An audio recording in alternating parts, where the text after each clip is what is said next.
आप सब पर सलामती हूँ। मैं यासिर रशीद हूँ और आप मेरा वीलॉग देख रहे हैं। नाज़रीन, इंसाफ स्टूडेंट फेडरेशन ने एक प्रेस कॉन्फ्रेंस की थी और उस प्रेस कॉन्फ्रेंस में उन्होंने कुछ मुतालिबात किए थे। एक तरफ जमात इस्लामी का धरना जारी था और मैं पिछले कई दिनों से ये बात कर रहा हूँ कि पाकिस्तान के अंदर जो मज़ाहमत की तहरीक है वो मज़ीद जन्म लेगी और इस हुकूमत के लिए मुश्किल हो जाएगी।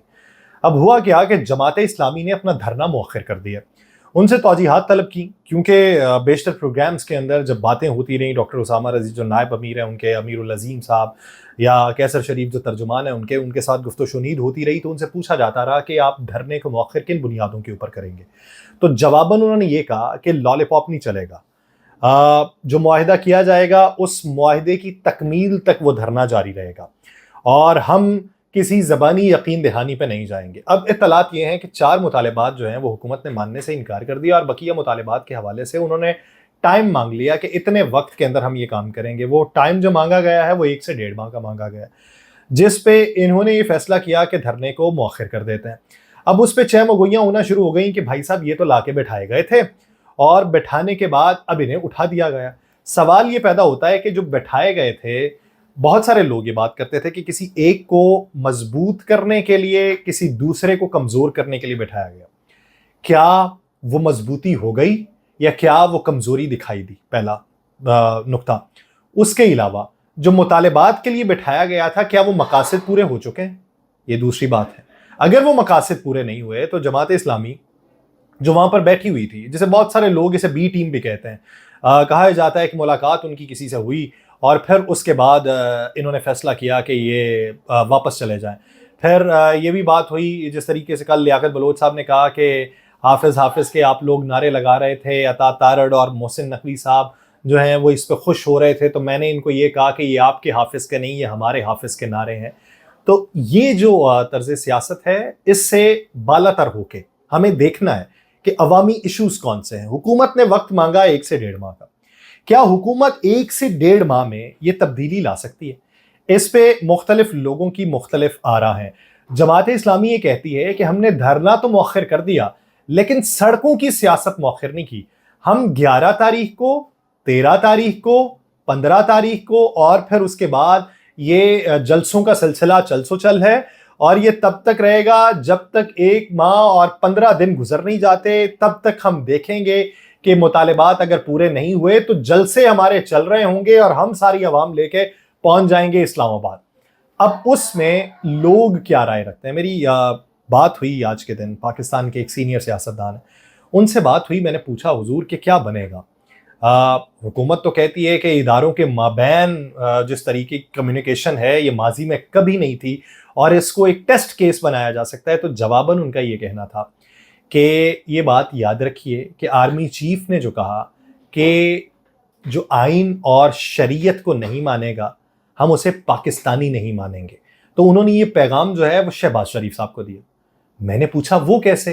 तो उन्होंने कहा जी कि आइन के बरखिलाफ जो इकदामात उठा रहे हैं, जो आइन के बरखिलाफ कानून साजी कर रहे हैं, वो कैसे किसी को काबिल कबूल होंगे? तो मैंने कहा कि उसके बेनिफिशियरी और भी बहुत से होंगे, तो वो कैसे उसको पैगाम जा सकता है? तो उनका ये मानना था कि एक दर जो है वो कभी भी उस तबके के साथ नहीं होता जो अवाम से मुतसादिम हो। एक वक्त जरूर आता है कि अवाम की सुनना पड़ती है, अवाम में मकबूलियत को देख के उसकी तरफ जाना पड़ता है। तो फिर इसका मतलब ये कि वो जो 2 माह के इशारे हो रहे हैं ये उसी के मुताबिक पूरा मंजरनामा बन रहा है। फिर बात ये भी है कि पाकिस्तान तहरीक इंसाफ, उसके लिए बड़ी जो कामयाबी है, यानी कल मैं कंवल शोज़ब से भी बात कर रहा था तो कंवल शोज़ब साहिबा से मैंने पूछा कि आपकी जो स्टूडेंट यूनियन है उसने ये बात कर दी कि हम तलबा तहरीक चलाएंगे, तो फिर इस तनाजुर में ये बताइए कि क्या पाकिस्तान तहरीक इंसाफ की अम्ब्रेला इनको मुयस्सर है या फिर ये अपने तय इकदाम उठा रहे हैं? तो कंवल शोज़ब साहिबा ने ये कहा कि कल को हमारी कोर कमेटी का इजलास है, उसमें बैठ के इसके ऊपर बात की जाएगी, लेकिन मैं जो हूं मैं ISF से ही ऊपर आई हूं। मैं ISF में थी, پھر بعد میں وومن ونگ میں آئی اور پھر اس کے بعد میں پی ٹی آئی کے اندر شامل ہوئی. تو یونیورسٹی دور میں، دور طالب علم میں جو خون ہے وہ گرم ہوتا ہے، لوگ جذباتی ہوتے ہیں، وہ دماغ سے نہیں سوچتے، تو اس وجہ سے وہ ایسے اقدامات اٹھا لیتے ہیں. یہ اس وقت گرما گرمی کے ماحول میں ہے، ابھی کل دیکھا جائے گا کہ کیا ہوتا ہے. آج کے دن خبر یہ آئی، سب سے پہلے حوصلہ افزا خبر جو پاکستان تحریک انصاف کے لیے تھی، جس طریقے سے کل انہوں نے کہا، میں نے پوچھا کہ جماعت اسلامی جو ہے وہ بغیر اس کو کون سی اجازت ہے کہ وہ دھرنا دیے بیٹھی، تو انہوں نے کہا جی خان صاحب نے ہمیں پابند کیا ہوا ہے کہ آپ نے عدالتی اجازت کے بغیر یا حکومت کی اجازت کے بغیر کوئی دھرنا اور کوئی جلسہ نہیں کرنا، تو ہم اس حکم کے پابند ہیں، تو اس وجہ سے ہم کوئی اقدام نہیں اٹھا سکتے. بصورت دیگر تو ہمارے کارکنان ہمارے گلے کو آنے کو ہیں کہ آپ احتجاج کیوں نہیں کرتے، آپ دھرنے کی کال کیوں نہیں دیتے، ہم جو ہے وہ مزاحمت کے طور پہ خود کو پیش کریں گے. تو ہم تو خان صاحب کی بات کے پابند ہیں. تو آج کے دن پنجاب کے اندر جو 13 اگست کا جلسہ ہے اس کی اجازت دے دی گئی. اب جو 13 اگست کے جلسے کی اجازت دی گئی ہے، دوسرا 22 اگست کے جلسے کی اجازت ہے. 13 اگست کے جلسے کی اجازت اس سے پہلے 14 اگست کو مانگی گئی تھی، ان کو بھی نہیں ملی. پاکستان پیپلز پارٹی نے مانگی تو انہوں نے حساب برابر کرنے کو ان کو بھی نہیں دی. انہوں نے ایک اور چال چلی 13 اگست کے لیے، انہوں نے ایک اور درخواست دائر کر دی اور ساتھ ہی ساتھ یہ کہہ دیا کہ ٹھیک ہے اگر آپ ہمیں مینار پاکستان میں جلسہ نہیں کرنے دیتے تو ناصر باغ میں جلسہ کرنے دیں.